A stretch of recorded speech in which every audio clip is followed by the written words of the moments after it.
एक छोटा सा गांव था, खेत, मिट्टी और सादगी से भरा हुआ।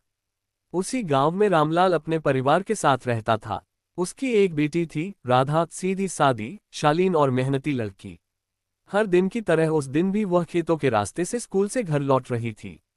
रास्ते में उसके पड़ोसी मोहन, जो अक्सर नादानी और घमंड में दूसरों का मजाक उड़ाता था, ने राधा को देखकर छींटाकशी की। राधा ने कुछ नहीं कहा, बस तेजी से घर आकर अपने कमरे में चली गई। उसकी आंखों से आंसू बह निकले। उसे समझ नहीं आया कि किसी की हंसी क्यों उसकी इज्जत पर बोझ बन गई। शाम को उसके पिता रामलाल खेत से लौटे। जैसे ही उन्होंने बेटी को उदास और रोता देखा, उनके दिल में आग सी लग गई।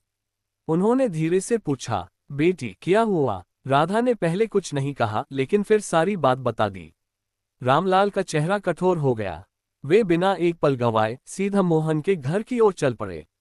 गांव के लोग भी उनके पीछे पीछे हो लिए।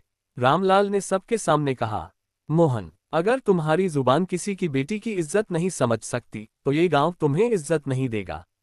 गांव में सन्नाटा छा गया। मोहन का सिर शर्म से झुक गया। रामलाल ने आगे कहा, मजाक वो होता है जिससे किसी का दिल न दुखे।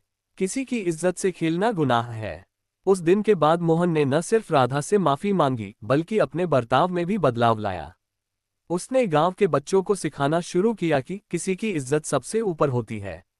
राधा के आंसू उस दिन बेकार नहीं गए, उन्होंने एक पूरे गांव को सोचने पर मजबूर कर दिया।